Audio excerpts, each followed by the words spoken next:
everybody, Josh RV Nerd of Bish's RV here with another of the new Delta travel trailer floor plans. This is currently their smallest model, the 251BH. It's kind of the little brother to the, what's it called, the 281BH, something like that. I've seen a lot of alphabet soup model numbers lately. But there's a couple really outstanding qualities about this, because if you look at it, you're like, okay, I've seen this floor plan before. Probably, yeah, it's a very popular floor plan. It's awesome for couples, family camping. But what's really outstanding about this are the little devil in the details DNA differences on the Delta series, and that was a lot of alliteration that I didn't plan, and I'm really glad worked out nicely. This is about the smallest travel trailer I think I've ever seen, even capable of accepting 2 air conditioners. But a step beyond that, it's factory standard with 2 air conditioners, and they're using the same kind of air units on this that they use on the giant Paradigm Luxury series. You can run both airs on this if you have to on 30 amp service. So there's a lot of people who may have looked at a floor plan like this in a ton of other brands. You know, you've seen them on this channel left, right, and center. But like if you're living in Texas, Arizona, Florida, sun country, and you don't feel like sweating to the oldies like Richard Simmons, this might be the one that you want to end up choosing. But it's more than just a second air conditioner. It's a true queen bed, it's an extra tall ceiling, carpetless, ventless, easy cleaning flooring, ideal for kids and pets and all kinds of things. And you don't have those organic meat slicer things chopping into your feet in the floor while you're walking around outside of your flip-flops. They are also fantastic about packing massive storage into this. When you see everything that's going on like under the entertainment center, that's really just where it all starts, and it keeps going from there. The extra tall ceiling makes a little bit more room from bunk to bunk, and all the things that are going on in a front mini drop frame. It's got a huge front storage compartment with a very cool water docking station, picnic tables included, because I don't know if you realize this, like some people will sling their sewer tubes onto the public picnic tables that you end up using. That's sadly not a joke. Not to mention, you got wild animals out there doing God knows what on those things. Having your own picnic table that's clean that you get to take with you, well, that sounds nice to me. And once again, this one kind of fits in there where, like, if you like what you see, but you're like, man, I wish I had a little more room, that would be the 281 Delta, because that'll be a full sofa and dinette super slide. But you might look at that and people say, why is the 251, like, it feels like it should be much shorter. Why is it not very much shorter than the 281? And the answer is because when you subtract the sofa from one side of the RV, you have to subtract an equal amount of stuff from the other side of the RV. So what happens is the refrigerator moves from over here on the 281 to over here on the 251. So you're taking out the sofa, but you're not actually taking out all of the length of the sofa. But doing this, it gets that big bulky refrigerator off the floor plan, and it keeps this thing looking and feeling nice and big and open. Now, kind of compounding that is the way that they do their carpetless slide flooring and ventless flooring and taller ceiling. Those 3 things all together really kind of combine up to create a big, open, comfortable living space. Now, once again, this is kind of a big deal, I think, especially for folks maybe in hot climate country. Like around southern Michigan, northern Indiana, where I'm from, having a second air conditioner in a little trailer like this feels very superfluous. It is just not really needed. But I know some folks like Mr. Aaron Thor. He watches these videos all the time, and he's from Texas. And he says, man, you just don't understand. We need like 90 air conditioners if we can get away with it. Having dual air conditioners standard on a floor plan size that often is only available in 30 amp service and doesn't even offer a second air conditioner, I think it's a really, really big deal. And, you know, that's just maybe my nerdy 2 cents about it, but everyone's going to have a little difference of opinion there. We're going to come back and look at all the bunks in a little more detail. Notice how they do nicely fully frame out and close off like the top of that bathroom door. They're also using taller slides. This is 6'9" from floor to ceiling in the main cabin. They really maximize their total slide height and get as big as they possibly can through the whole darn thing. I also really like down here, and I got a love-hate thing with this dinette. I like that there's some handy power outlets back there. And yes, it is, in point of fact, a U-shaped dinette, but it's not quite what I call a true U dinette, like a 7-foot dinette. It's closer to the size of a 2-bench dinette with an extra bench kind of thrown on the back right there. So it's a good 3-seat situation. It's not necessarily the big, family of 4 kind of thing, unless you put like a chair or stool in front of it. But the way they've done storage in this, I think, is very redeeming. Every little nook and cranny they possibly could, they basically did something with. Like a lot of manufacturers will put a refrigerator in a slide out like this. And if they push the fridge all the way back in the slide, well, then you're going to give yourself a flipping concussion trying to step into the slide to get to the fridge at some point or another. Kind of not if, but when. If they slide the refrigerator forward, it creates this wasted dead pocket of space behind it. It feels like they could have done something with it. Now that I'm saying that, though, I'm wondering if there's anything under that refrigerator, because that looks like a perfect little spot. If there's nothing down there, that would be an awesome little place for like dog pet dishes and whatnot, little things like that. I think would be perfect in there. They do their sound system a little bit different. Instead of having tons of speakers all over the RV, they just have this one residential Bluetooth speaker built into the ceiling here, and frankly, it sounds better than the cheap RV speakers that we've all heard for a while. Now, this air conditioner is centralized through the entire RV. The second air that you see in the bedroom, interestingly, is not centralized, but the reason that they do that, yes, you can run 2 air conditioners on 30 amp service, but you're not going to run a whole lot else on 30 amp service if you have to do that. Like if you want to kick on the microwave or something like that, you need to shut off one of the air conditioners. Well, you probably want to make sure the whole house stays kind of cool and comfortable. So having one of the air conditioners be centralized makes, I think, a lot of sense. And let's look at these kitchen cabinets real quick, because they did a neat thing here. First of all, they're soft close hinges. Secondly, like sometimes people say, I don't want glass covers on my doors because I don't want people seeing in my cabinetry. Well, they won't. That is an extra thick, total smoky blackout kind of plexiglass, basically. So it's not traditional glass. That also means it's very like impact and bump and oops resistant in case you happen to smack the thing a little bit. That power outlet over there in that corner, like appliance corner, that is the perfect location for something like that. And I love the toe kicks, so you can really stand right up to the stove, right up to the oven, and then they hit them with some indirect lighting to act like a little bit of navigation lighting, you know. There have been some folks who love and some folks who don't love the entertainment center here. And mostly it has to do with the fact that they went with max storage, but they did not go with any sort of, electric space heating fireplace. Everyone has a little bit different preference when it comes to little things like that. One of the things that I'm kind of wondering is, like, instead of an electric fireplace, which they're just not doing, what if they offered like a heat pump upgrade on, say, like the centralized air conditioner, so you could still get some kind of bonus electric heating without burning propane? I have no idea what that costs. I have no idea how feasible or reasonable that is. I'm just kind of spitballing some random ideas here. Now, a neat thing with this bedroom, they put an actual latch system on it so you can maintain some privacy. And this is a true queen bedroom, which is nice. It's not some weird short queen or anything like that. The mattress that comes from the factory is not great. That's pretty common of almost any travel trailer. But the fact is, if you want to put any true queen bed or just a foam topper on or whatever, it's a normal size. It's a very normal size. And this air conditioner up here is very traditional in that it just has the forward and back ducts, but it also has a couple little vents like you might find on the dash of your car. So like I'm somebody, I'd like to have air conditioning blowing directly down onto me. Not everybody is. So I can kind of control that a little bit, which I think is cool. You got the handy little reading lights, which I don't have turned on currently in here. Household and USB plugs on both sides of the bed.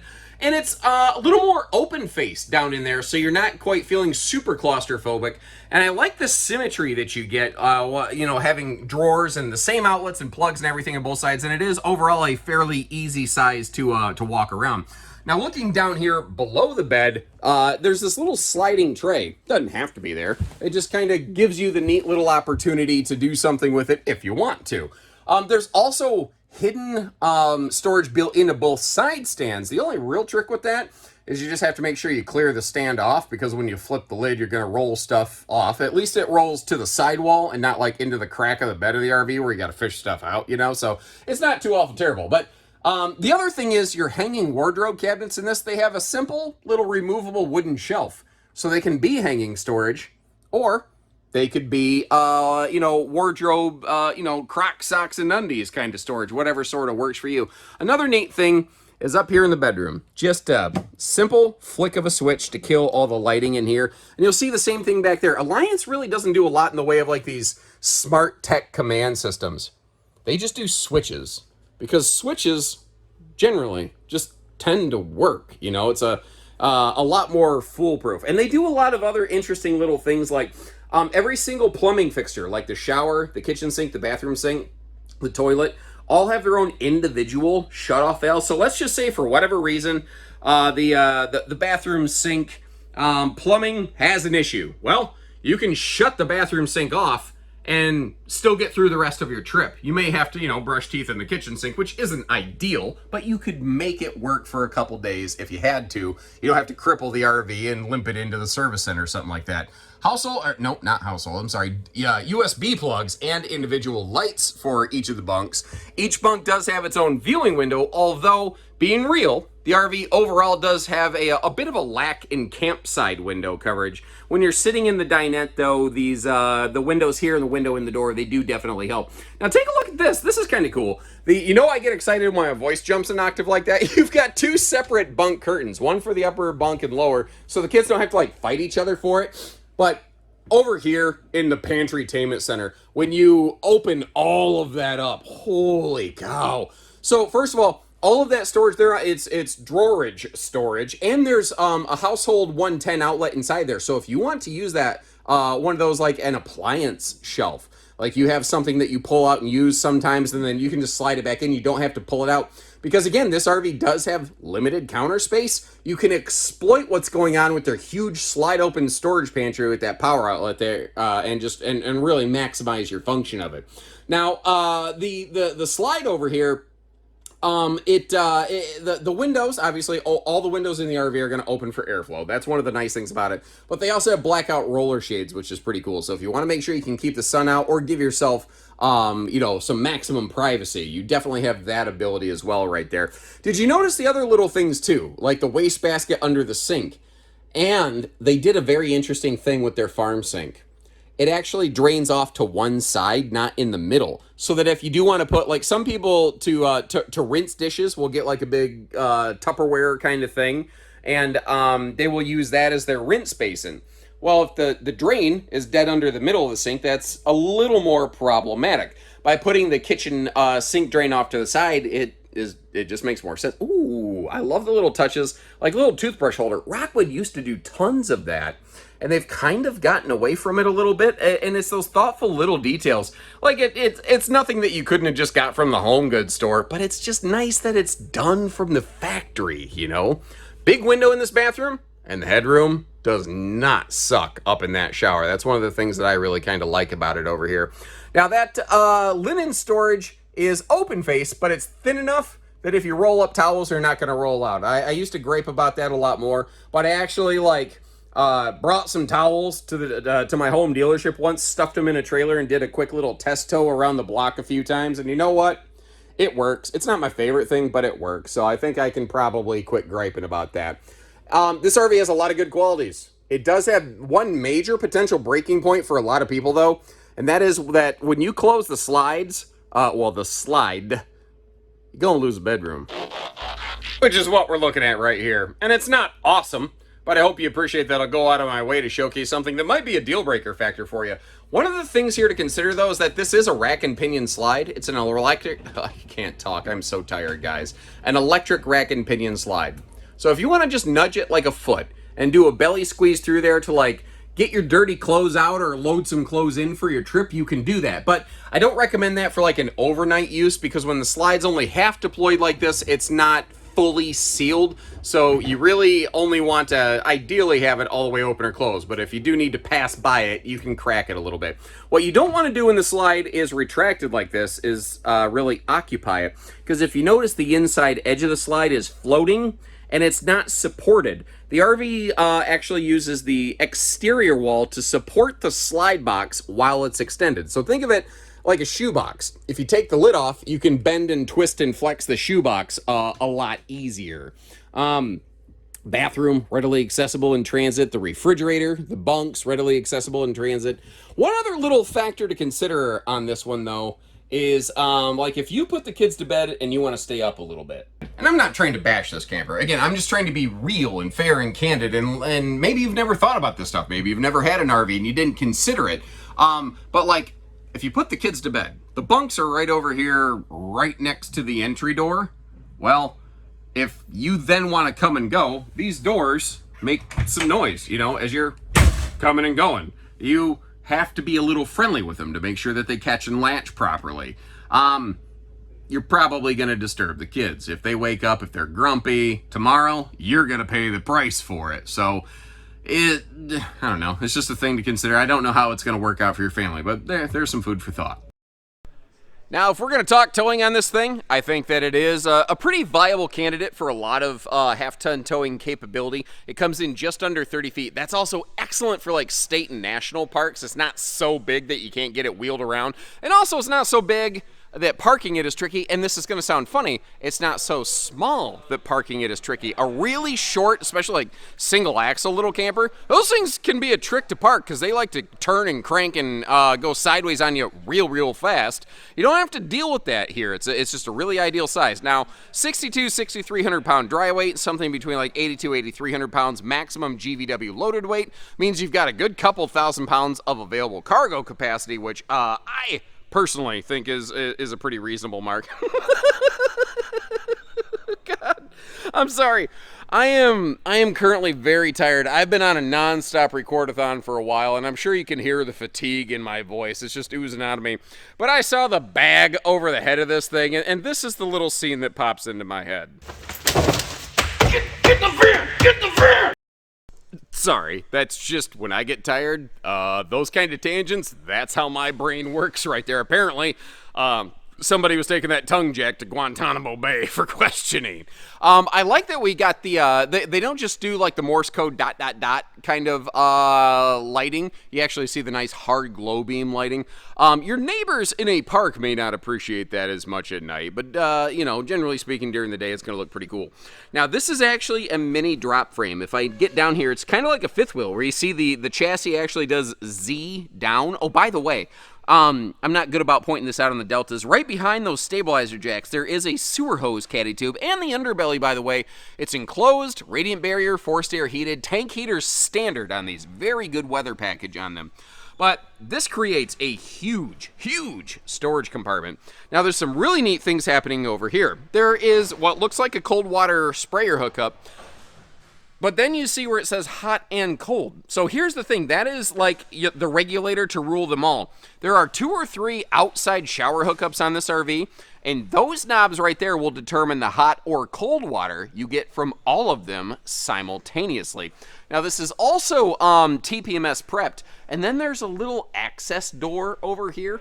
Alliance is very good about allowing for a lot of things like this, but that's where you're going to find your 40 amp charge controller, your battery disconnect, or rather your solar disconnect, because there's a battery and a solar disconnect on this, which is, there's reason for that.